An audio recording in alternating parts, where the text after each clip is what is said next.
Bonjour et bienvenue à la capsule numéro 6, les répondants-répondantes de type consommateur de la série Comment valider son modèle d'affaires qui vous est offerte par le Cercle Lean Startup de Montréal.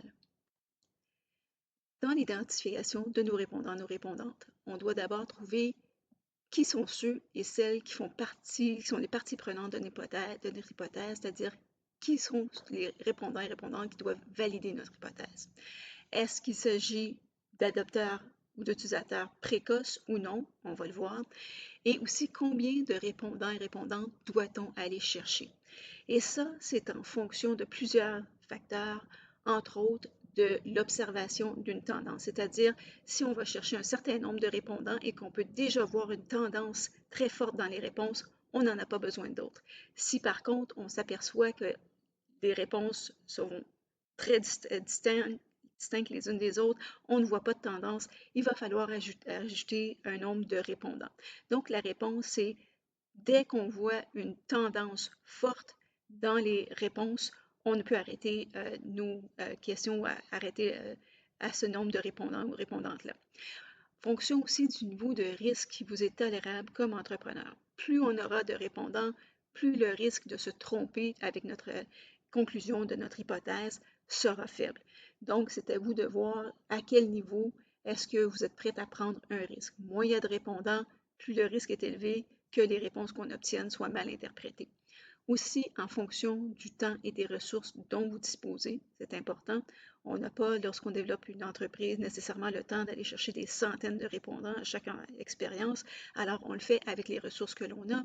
Et aussi en fonction de votre environnement, parce que dans certains environnements, il y a très peu de répondants qui sont disponibles. Alors, à ce moment-là, dès qu'on perçoit une tendance, c'est suffisant. On peut s'arrêter. Où peut-on trouver nos répondants? Puis encore ici, je le répète, il s'agit de répondants consommateurs et non entreprises. D'abord et avant tout, à l'extérieur de notre cercle d'amis, de connaissances et de la famille. Si vous avez lu la référence suggérée de MomTest, vous allez savoir pourquoi. Il faut également les trouver dans les lieux physiques et virtuels où ils sont susceptibles de se trouver, sur les médias sociaux et aussi via des experts. Qu'est-ce qu'un expert ou une experte de nos répondants? Ce sont des gens qui soit les côtoient au quotidien, soit dans leur travail, dans leurs loisirs ou dans toute autre situation où ils peuvent avoir le loisir de les observer dans les situations où vous avez besoin de obtenir la métrique. Comment fait-on pour approcher les répondants? On peut le faire directement, soit en leur écrivant, les appelant face à face parce qu'on les rencontre dans une situation spécifique ou sur les réseaux sociaux, via un intermédiaire ou une intermédiaire, c'est-à-dire un contact ou une contact que vous avez qui peut vous mettre en relation, ou des organismes référenceurs comme des associations, des groupes sur les médias sociaux, ou même une entreprise qui peut vous référer à ses clients ou à des fournisseurs. Que fait-on quand on a très peu de répondants potentiels dans notre environnement?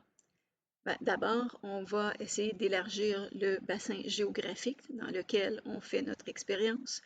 Deuxièmement, on va utiliser les technologies, c'est-à-dire qu'on peut faire un mélange d'entrevues, exemple face à face et d'entrevues sur le web, dans des régions un peu plus éloignées pour trouver plus de répondants-répondantes. À l'aide de partenaires également, on peut demander à des partenaires de faire des entrevues, nous aider dans nos expériences parce qu'ils sont à un autre endroit géographique que nous. À l'aide de répondants experts, comme on l'a vu tout à l'heure.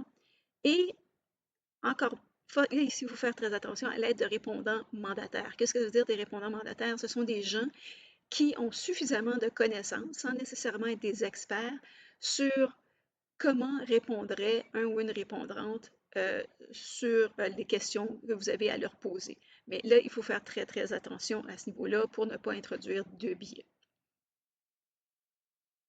Maintenant, on va parler des utilisateurs-utilisatrices précoces, qui sont en fait les premières à vouloir utiliser une innovation à titre de consommateur ou consommatrice.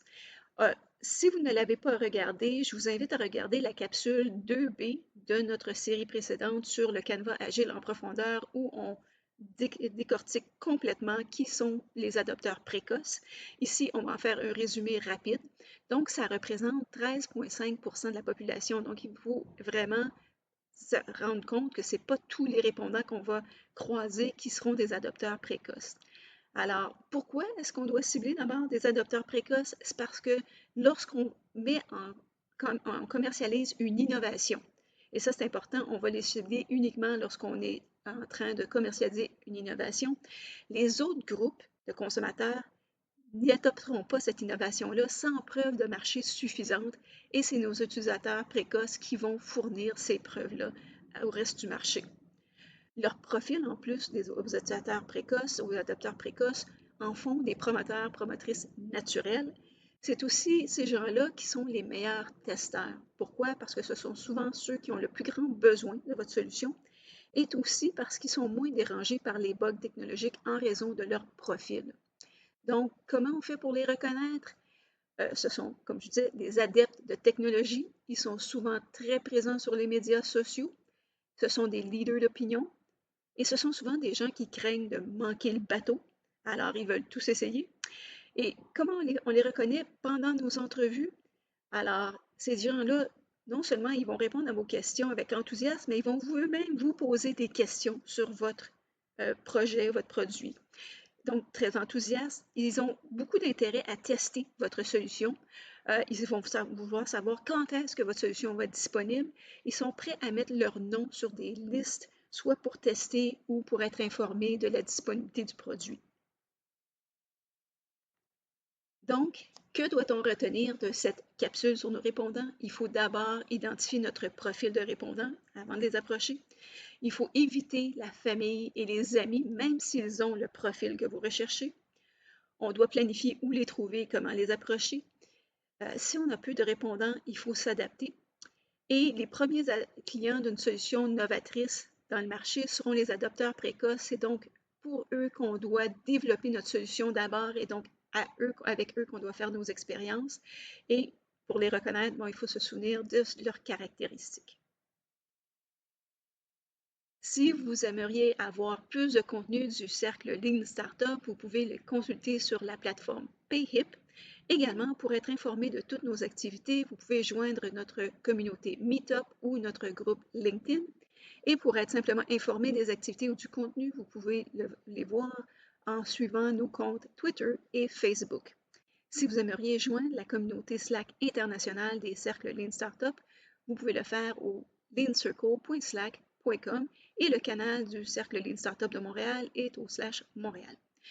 Pour le faire, pour rejoindre ce canal, vous pouvez nous faire la demande au mtl-leanstartup@gmail.com ou simplement utiliser ce courriel pour nous écrire, pour nous poser toute question.